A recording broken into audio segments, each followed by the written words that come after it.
បើមួយនេះបាទបងប្អូនគាត់តែឃើញដឹងថា UEFA Champions League តែម្ដងព្រោះថា UEFA Champions League គាត់តែចេញដេប៉ាមកគឺផ្កាយបាទផ្កាយរាងមូលអញ្ចឹងបងប្អូនដែលចូលចិត្តនិយមទស្សនាការប្រកួត UCL ដឹងហើយថាគាត់តែឃើញបាល់គឺបាល់នេះគេទាត់សម្រាប់ UCL បាល់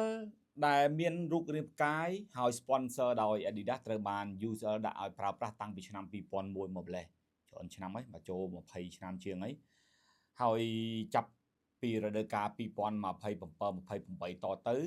បាល់រូបរាងផ្កាយបែបនេះបងប្អូនដែលជាអ្នកនិយមទស្សនា UCL នឹងលេងបានឃើញហើយដោយសារតែឥឡូវនេះណៃបានទិញផ្ដាច់យកបាត់ហើយបាទសម្រាប់sponsor របស់ UCL អញ្ចឹងបើយោងទៅលើសារព័ត៌មានបានឲ្យដឹងថាណៃកំពុងតែវាយលុកខ្លាំងមែនទែននៅក្នុងវិស័យបាល់ទាត់ហើយ marketing គេដើរខ្លាំងជាង Adidas ទៅទៀតគេអត់ទាន់ដឹងថាតើរូបរាងបាល់ UCL នៅរដូវកាល2027-2028មានរូបរាងបែបម៉េចទេក៏ប៉ុន្តែបើយោងទៅលើការស្មានវិភាគមួយចំនួនណៃនឹង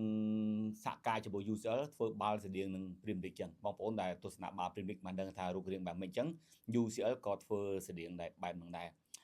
អ្វីដែលធ្វើឲ្យបាត់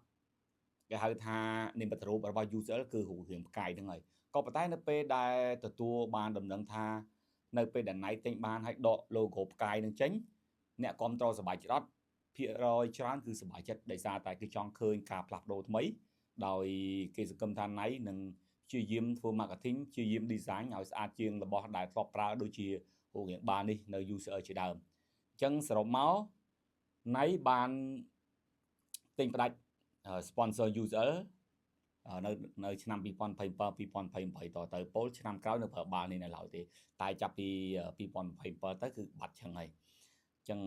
សម្រាប់គេហៅថារូបរាង UCL ត្រូវបានរជ្ជកាលថ្មីផ្លាស់ប្ដូរហើយគឺណៃចូលមកគ្រប់គ្រងវិញម្ដងបាទហើយបើនិយាយជារួមមករយៈនេះសារព័ត៌មានគេចោះថា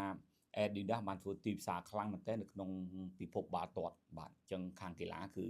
Adidas ហ៊ានតែតម្លាក់ដៃណៃវាយយកតម្លាក់ដៃណៃគឺគេវាយយកតែម្ដងបាទនេះគឺជាដំណឹងដែលជម្រាបជូនបងប្អូនឲ្យលម្អិតជាមុនបន្តិចដោយសារតែថ្ងៃមុនចេញជាលក្ខណៈ poster ស្លឹកឯងតែថ្ងៃនេះខ្ញុំចេញជាព័ត៌មានដើម្បីបញ្យល់បងប្អូនតាក់ទងទៅនឹងរូបរាងបាល់មួយនេះនឹងបាត់នៅរដូវកាល2027-2028តទៅដោយជំនួសដោយណៃវិញម្ដងវីដេអូនេះនាំមកជូនដោយ WWB 99វិនិយោគដោយទំនុកចិត្តហើយទទួលបានអានថោកក្រេតខ្ញុំបាទចំនួន1